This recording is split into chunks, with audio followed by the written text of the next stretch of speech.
वर्णानाम् अर्थसंघानां रसानां छन्दसामपि मंगलानां च कर्तारौ वन्दे वाणी विनायकौ। नमामि सद्गुरुं शान्तं सच्चिदानंद विग्रहं पूर्णब्रह्मपरानन्दम् ईशमानन्दिवल्लभं माधुर्यरसकल्लोलां शिवशक्त्यैकरूपिणीम् अमृतानुभवार्थाय वन्दे ज्ञानेशनन्दिनीं।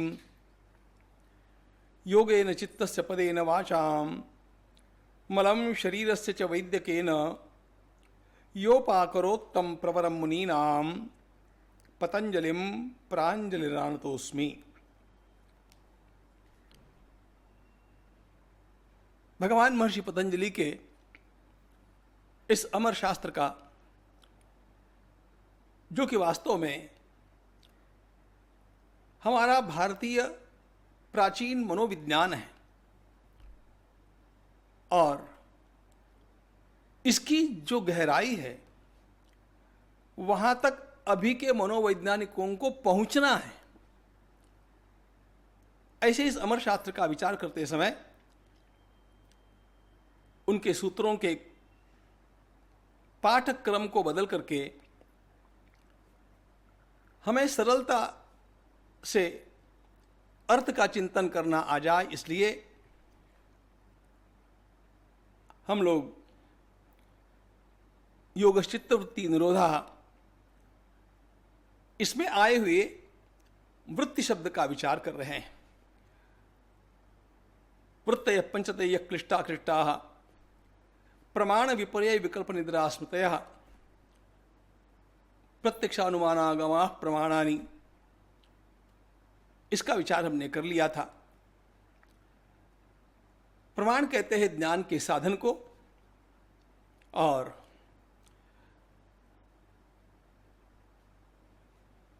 प्रत्यक्ष, अनुमान और शास्त्र, इन तीनों प्रमाणों से प्राप्त होने वाला ज्ञान कैसे हमारा कल्याण भी कर सकता है और हमें बहिर्मुख करके अकल्याण की ओर भी ले जा सकता है, इसका विचार हम कर रहे थे। हमें सावधान रहना चाहिए, सारा ज्ञान उद्धार के ही काम नहीं आता है। अनेक बार अवांछित ज्ञान पतन की ओर भी ले जा सकता है। इसी को क्लिष्ट वृत्ति और अक्लिष्ट वृत्ति ऐसा विभाजन करके भगवान पतंजलि ने हमारे सामने रखा।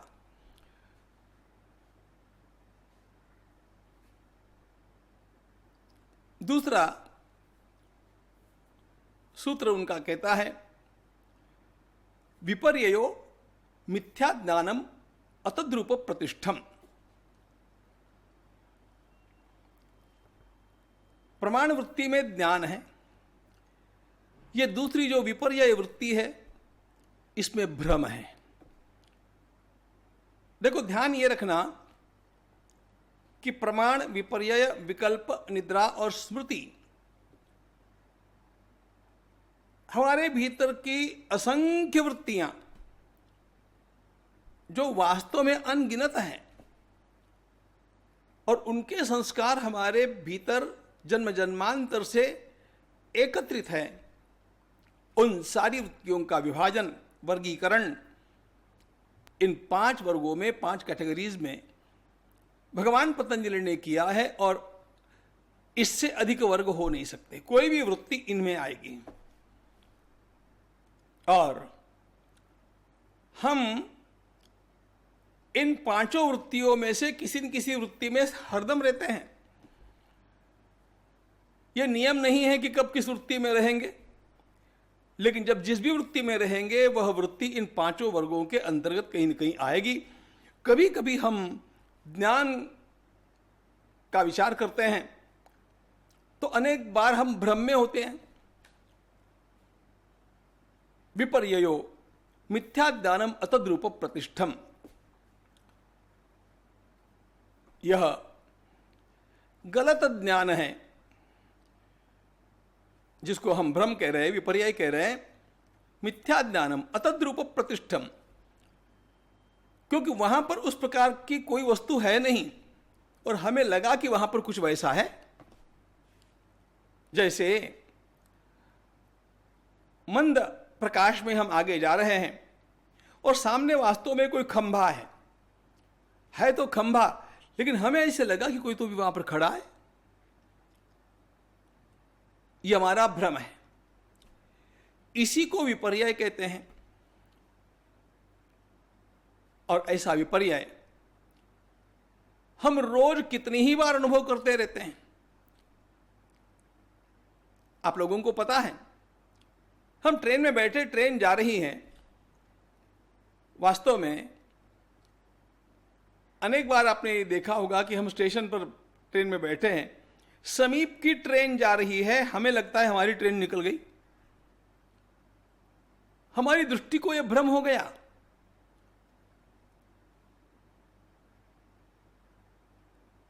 रेल में बैठ करके हम आगे जा रहे हैं और दिखता हमें यह है कि वृक्ष पीछे भाग रहे हैं। यह हमारी भ्रमात्मक प्रतीति, इसको विपर्यय कहते हैं। यह भी दो प्रकार का है। यह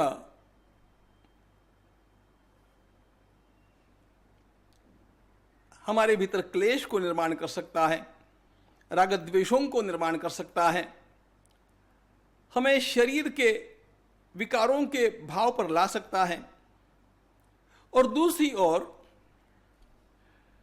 कभी कभी इसी प्रकार का भ्रमात्मक ज्ञान हमारा कल्याण भी कर देता है।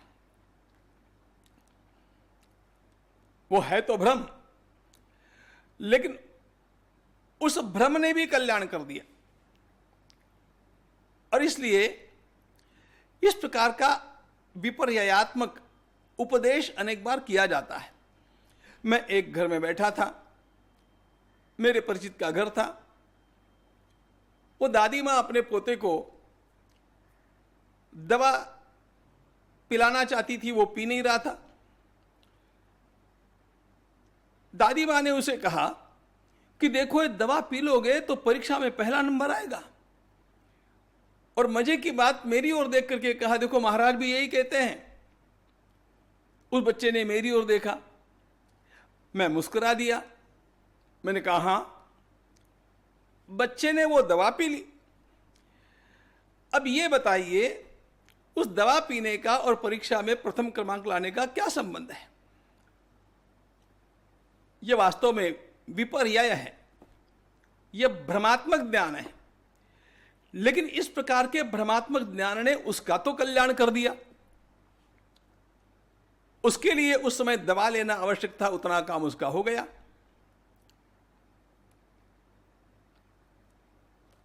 हमारे ग्रंथों में अनेक स्थानों पर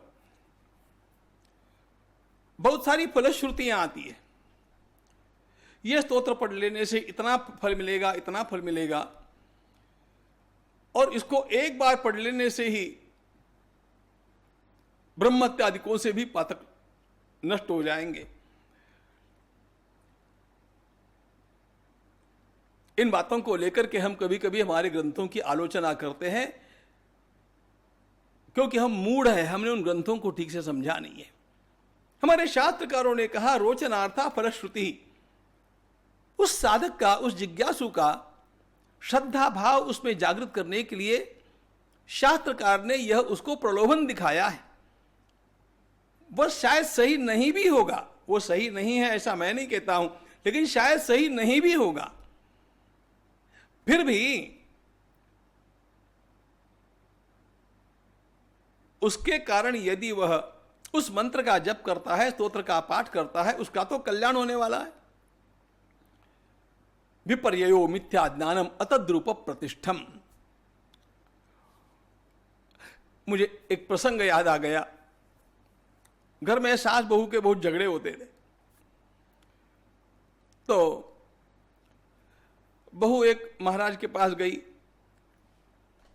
जाती थी दर्शन के लिए। तो उसने कहा, कुछ तो भी मुझे दवा दीजिए, कुछ तो भी उपाय कीजिए। बहुत झगड़े होते हैं। महात्मा बड़े सधे हुए थे। उन्होंने कहा ठीक है, श्रद्धा रख करके मेरी दवा का मैं कहता हूं ऐसे उपयोग करो, तो गुण जरूर आएगा, झगड़े खत्म हो जाएंगे। और उन्होंने भीतर जाकर के कुछ पुड़ियां लाई और कहा, जब भी झगड़े का प्रसंग आवे तो आधे कप पानी में एक पुड़िया डाल देना और मुख में रख लेना, और जब तक सांस बोलती रहे तब तक निगलना नहीं। श्रद्धा से बहू ने इसका आरंभ किया और वास्तव में उनके घर के कलह कम हो गए। महात्मा ने बताया, उस बहू को नहीं बताया, अपने साथी को बताया कि भैया मैंने केवल पीसी हुई चीनी की पुड़िया दी और आधे कप पानी में उसको डाल करके जब तक सांस बोलती रहती है तब तक मुख में रखना ये कहा। इसका परिणाम ये हो गया कि अपने आप उसका बोलना बंद हो गया, क्योंकि वह उसे पानी मुख में रखना है। इसका बोलना थम गया, तो बोल बोल करके सांस कितना बोलेगी वो भी थमने लग गई। बात क्या है? अब यह कोई ज्ञान की बात तो नहीं है, यह विपर्यय है। विपर्ययो मिथ्या ज्ञानम अतद्रूप प्रतिष्ठम। वो वैसा है नहीं, लेकिन उस प्रकार से उसको कहा गया, लेकिन परिणाम तो अच्छा हो गया ना। तो कभी कभी अज्ञान से भी हमारा कल्याण हो सकता है श्रद्धा रखने पर, और वह क्लेश कारक भी हो सकता है यदि हमें भ्रम ही होता गया, डर निर्माण हो जाता है। यह दूसरे प्रकार की वृत्ति। तीसरी वृत्ति है विकल्प। शब्द ज्ञानानुपाति वस्तु शून्यो विकल्प। भगवान पतंजलि ने इसका वर्णन किया। कभी कभी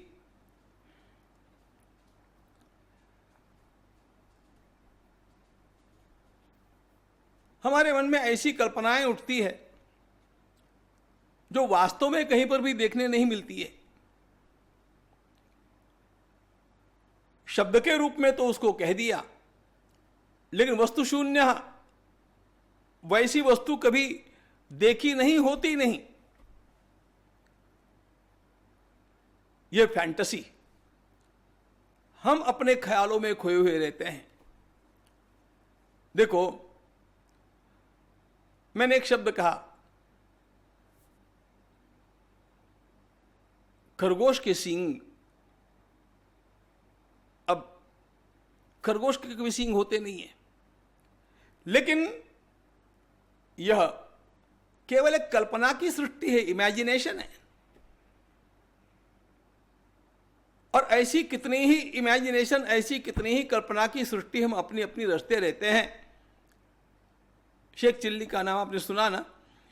उस पुराने शेख चिल्ली को जाने दीजिए, हम में भी ये बैठा हुआ है। हम भी ऐसे ही ख्यालों में खोए हुए रहते हैं और खूब सारी संपत्ति की कल्पना करते रहते हैं, बड़े बड़े पदों की कल्पना करते रहते हैं, अपने घर के लौकिक भौतिक सुखों की कल्पनाएं करते रहे, उन्हीं में रहते। ये विकल्प,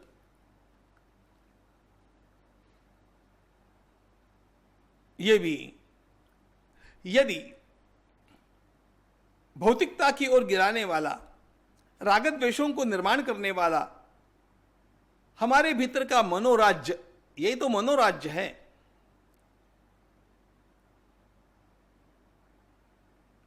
यदि यह हमारे भीतर राग द्वेषों को निर्माण करने वाला हो तो वह क्लिष्ट क्लेश कारक हो गया। और यदि उस प्रकार के कल्पना सृष्टि में जाकर के हम अधिक अंतर्मुख होते होंगे, विषयों से दूर होते होंगे, तो वह मनोराज्य भी हम लोगों को तारता है, उससे भी कल्याण होता है।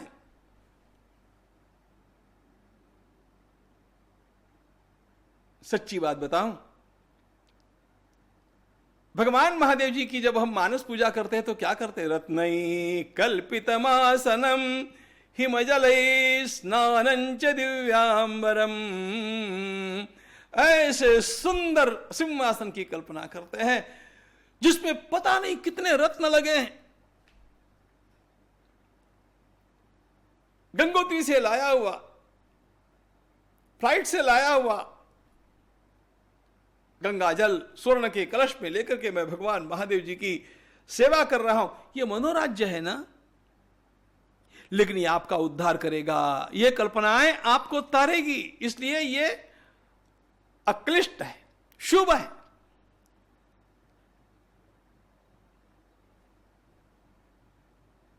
हमारे आचार्य कल्प कदा वृंदारण्ये, अरे कब वो दिन आएंगे जब मैं वृंदावन में बैठ करके प्रसीदेत्याक्रोशन निमिषमिव नेष्यामि दिव, वृंदावन के किसी वन में मैं बैठा हूं, शाम शाम पुकार रहा हूं,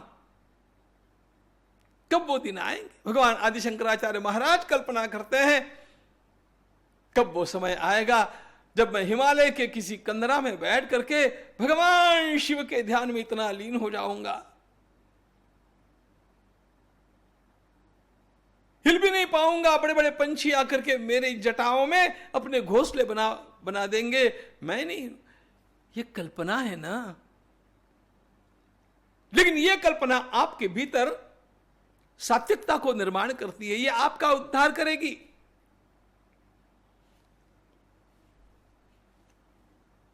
आपने सुना होगा भगवान नारायण क्षीर सागर में विराजमान है। क्षीर सागर,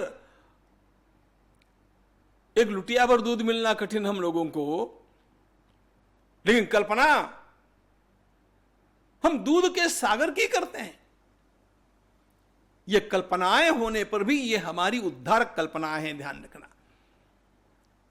राग द्वेषों को निर्माण करने वाली, संसार की ओर पतनोन्मुख करने वाली कल्पनाएं, वह विकल्प क्लेश कारक है और यह उद्धारक है।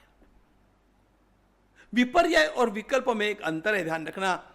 विपर्यय का जो भ्रम है वह हमारे अधीन नहीं होता है, लेकिन विकल्प में जो मनोराज्य है वह हमारे अधीन होता है।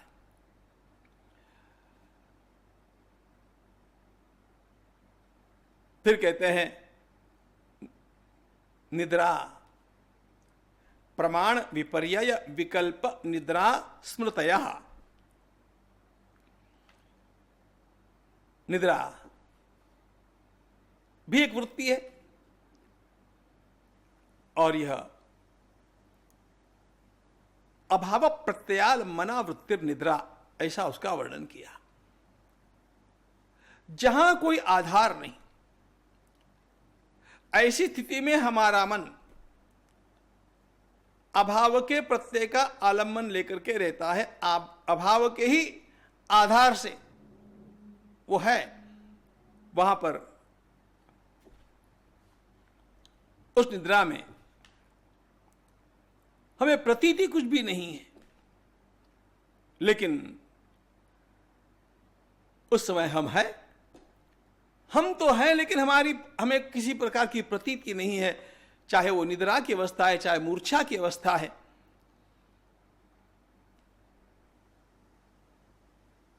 यह भी क्लेश कारक और क्लेश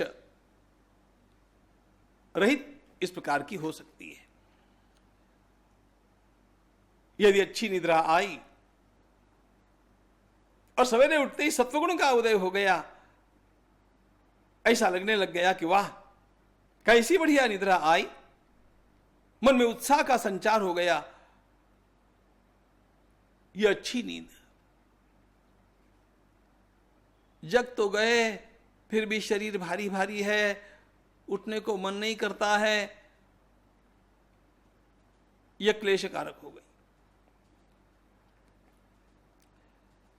क्लेश रहित और क्लेश कारक अच्छी निद्रा और कनिष्ठ निद्रा, गौण निद्रा। उसी प्रकार हमारे भीतर असंख्य स्मृतियां भरी हुई है कितनी सारी, कितने वर्षों की, कितने जन्मों की। ध्यान रखना,